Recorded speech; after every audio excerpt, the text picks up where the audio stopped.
Hey, this is Knife Standards. Today I'm going to be doing an update on the QuietCarry Drift, and this is going to be almost like a new review. This is a re-review, an updated review of the Drift, and we'll get into all of that in just a second. But first, please follow me at Knife Standards. You can follow me on Instagram, and don't forget to like this video and subscribe to my channel for a lot more knife content and weekly knife reviews. All right, cool. So I started my channel, I think it was like a little over a year ago, and this was one of the first reviews that I did. I don't know, towards the beginning of my channel. And I really love this knife. It hasn't gotten a ton of pocket time just because I have too many knives, and I'm constantly getting new packages in and reviewing stuff and whatever. So nothing really gets a ton of pocket time. But I was thinking about it, and I thought, you know what? There's a few knives that I already did reviews of that either my thoughts have changed, I have a different opinion on it, I've learned more. I mean, I've learned a ton more in just a year of reviews, and disassembling knives and getting a bunch of stuff on the desk, carrying knives, etc., etc. So this is one of the ones that kind of stood out to me, where I'm not going to go back and go through each video and delete stuff that's old, and I'm not going to, whatever's on my channel, whatever I posted, it's there. I'm sure the more recent reviews are better than the earlier ones just because I have more knife knowledge than I did a year ago or even 6 months ago. That's just how it goes. I'm always excited to learn new things, whether it's from, watching videos, doing research, talking with other knife people. You know how it is. So this is one of the knives that stood out to me where I'm like, okay, definitely my opinions have changed. I have gotten deeper into the knife hobby, and I think it deserves an updated review. So that's what we're gonna do today, an updated review of the QuietCarry Drift. So I'm gonna go ahead and I remember a little bit of my review. I'm not going to go back and watch my review. I don't, that's not really my thing. I remember a little bit of what I said in my review, so I'm going to try and address a couple of those points, but we're going to start this over kind of like a brand new review. and we'll get to it. Well, let's go through it. Let's start. This is from QuietCarry, one of my favorite knife brands. They are manufactured in China, kind of like a mystery OEM, and these are designed in California. QuietCarry, as far as I know, is a one-man operation. He's designing everything, doing everything himself, doing the QCing, all of that. So one of the things that sets QuietCarry apart, we got, as far as I know, the only, I think Shirogorov had something in Vanex, and Spyderco has a couple things in LC200N, but this is in Vanex super clean blade steel. So kind of the two flagship models for QuietCarry are the Drift, which is this guy, and then the Waypoint, which I'm sure you guys have seen. It's skinnier. This is a frame lock, and the Waypoint is a liner lock. Both excellent knives. This one has been kind of living on my table. I've been using it as size comparison because this is really kind of like the ideal, kind of the standard 3-inch blade. I think this is about 7 overall, kind of, EDC friendly sized knife. So this particular version, we have the knurled show side scale, of course, titanium frame lock. On the back, it looks like a stone wash. Blade steel Vanex super clean, which basically is never going to rust on you. So rust proof, rust free. One of the best steels out there. If I could have all of my knives in Vanex, I probably would. But again, it's very rare to see on a production knife. This is running on washers, so you're gonna get super smooth. It's not gonna drop shut on you, but very smooth, kind of controlled close. This guy is on thumb studs. Excuse me. The original version of this, when it came out, was on it had the opening hole, so you could, you know, slow roll it. I never handled one of the ones with the holes. I'm not sure if you could middle finger flick it, but it had the opening hole. They changed it to thumb studs, which I think was a good move. And when they came out with the thumb stud version, I thought, yep, that's the one for me. So I went ahead and got it. We have satin blade. Get these fingerprints off. Satin blade. And I think the most popular finish is the stonewash handle, stonewash blade. They just came out with a PVD coated one. A bunch of different variations. These are kind of hard to get. He's been doing drops every couple weeks or so, and they're kind of just surprise drops. Sometimes he gives you a heads up, but this could, I think he did maybe one run of these in the last, I don't know, 6 months or so, a year. I don't know. They come out. I mean, he did a couple. I want to say these are like once or twice a year, maybe once a year production runs. But hopefully that's, you know, becoming more. Hopefully these are becoming more frequent, or the production runs and the drops are becoming more frequent, because it's a great knife. Let's go ahead and talk a little bit of ergo action. Ergos are very good, and it is a relatively thin profile. Feels thin in my hand, which I'm not a huge fan of. I like to feel a little bit more of the knife, especially because it is so thin and kind of what do you call it? Like it's not contoured. It's the scales are flat. Now there are these nice kind of chamfered edges, which are great. No sharp edges, but it's two flat pieces of titanium, so you definitely feel that. There's not like these rounded, you know, kind of like for the VBR, these kind of rounded. I don't know if you guys can see that. Yeah, it's kind of rounded, comfortable edges that kind of, yeah, I see. They're just very ergonomic, feel great in my hand. So you don't get that with this knife. It's two flat pieces of titanium, which is fine. Feels very thin in the hand, carries really well. It's extremely light. I really should get a scale, start weighing these things. But in my hand, extremely light. One of the reasons for that is there is some great internal milling. You can see that. Another really nice detail, you have the lock bar relief cut on the inside of the scale, which I think is awesome. And there's a few other details that we will get into. Let's go ahead and do a quick size comparison, and go ahead and get the VBR out, which I'm sure you guys have seen a bunch if you've been watching my videos. And I'll go ahead and get another knife that runs on washers, the stupid Southern Grind Spider Monkey. Let's go ahead and measure these up. Southern Grind, I think this is like 3 1/4 for the blade, 7.5 overall.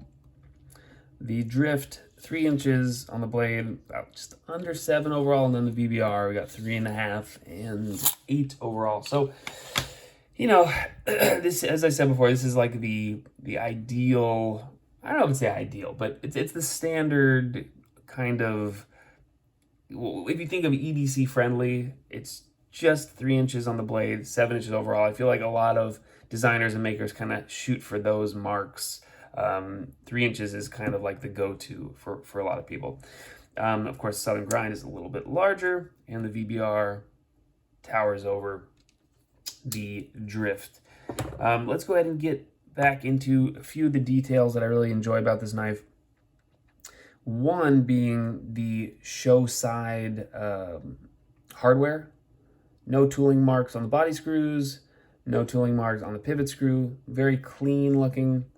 I like the wire clip. You have, I think this is an LC200N lock bar insert, which is great, so nothing is going to rust on this guy. Everything, I did disassemble this. Everything is T8 from what I remember. Let's go ahead and double check. T8, T8. Yep. T8 all around, very good. You have a little, I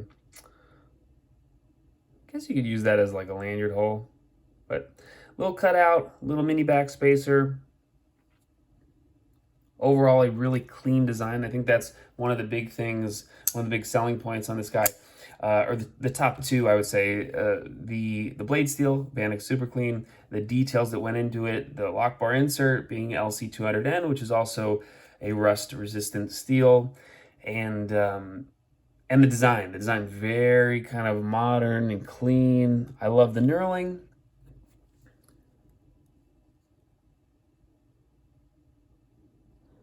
It's a little bit rough, but then again, where are you going to be using this knife? It's rust proof.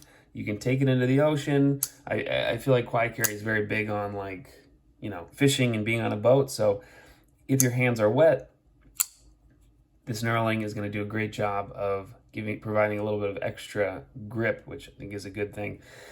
You do have a little bit of jimping up top. I almost don't even feel the jimping. I would be okay with even more jimping to provide a little bit extra grip for my thumb, because it does slip around just a touch.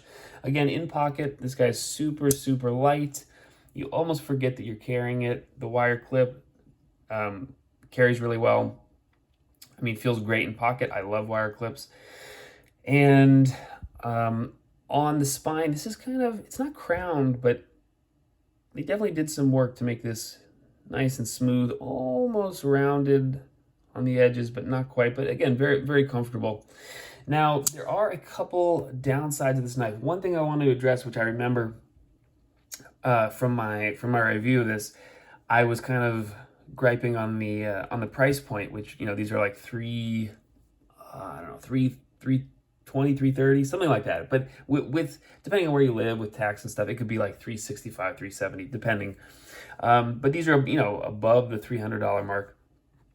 And I think I was complaining. I think I was like, oh man, you know, that's a lot for a knife. And it was a year ago. I was like, oh man, I don't know if I want to pay that. But since then, of course, I've spent a lot more on knives. I feel like that is very fair, especially when you're getting not only the design, the machining quality, the Vanek steel, just everything overall. These are a little bit hard to get. I get it. 300, 330, 350, I think is a very fair price point for what you're getting. So I wanted to definitely address that and change my opinion. Very fair. I think the price point is right on. Now, there are a couple downsides. I feel like I've been talking about all these details, and they've all been upsides, and all really good things about this knife, because it is an excellent knife. Really, really fun to carry. I wish I could carry it more, but there are a few few downsides that I want to get into and talk about. So one of them being,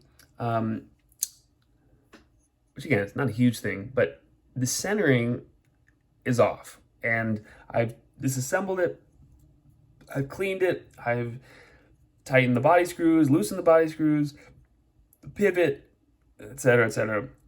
Can't get it centered. So not a huge deal for a lot of people. Is it a huge deal for me? No, but would I like it more if it was centered? Yeah, definitely. You can get it centered, but then the action is just miserable.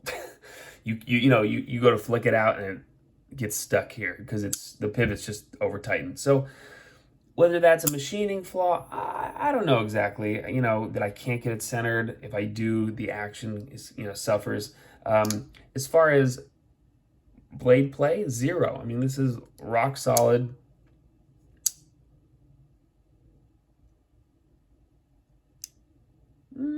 Tiny bit of D10 lash, but not a huge deal. Nothing that's going to bother me, and nothing that I even noticed in my first review. The action is very snappy. The detent is dialed in for a knife on washers, thumb stud deployment. I think it's very crisp, snappy, no complaints on the detent. Again, you're going to get that smooth close with the washers. Really good in my book. Another downside, and this is really, I don't know. I think this is my main complaint, and And again, this could just be for my hand in particular, but you see we have the forward finger choil. And first of all, I cut my finger really badly like a couple months ago. So maybe I'm all freaked out about it, but it's just not for me. It just doesn't fit. It just doesn't line up for my hand. I cannot use a forward grip with the forward finger choil. I just can't get in there. If I do, my other fingers don't really match up. It's not comfortable. It just doesn't really line up with my hand. Now this, if I choke back and I'm just in this groove, it's comfortable. I like the ergos, no big deal. But you see this choil up here and you want to use it. It's not just a sharpening choil. You want to get your finger in there, and it just doesn't work. For my hand, I just can't get my finger there and have the rest of this feel comfortable. So I feel like that is a bummer. Again, a good example is the VBR. So comfortable. My hand just kind of falls perfectly into place. I get the forward finger choil. My 3 fingers feel great. My thumb rests up on the spine. Boom, easy. So I feel like that is one of the main and only downsides of this knife. It is a super clean titanium frame lock on washers. One of my favorite blade steels. I would love to see Vanex on more production knives. Ergos are good. These little details, the clean pivot, the clean body screws, really, really nice. Even the thumb stud. You see the screw on the clip side, but again, show side, nothing. Really nice, minimal billboarding, just QuietCarry, which I don't mind billboarding, but really clean. Vanex, excellent knife, and I hope you guys enjoyed my updated review. Especially if you haven't seen my last review, now you guys know what's up with the drift. And of course, I'm still learning. I learned stuff about knives and you know, blade steel and all the related EDC knife, you know, anything related to the EDC hobby or knife stuff. I'm learning a ton every single day. So thank you guys for watching. This has been Knife Standards. I will catch you later.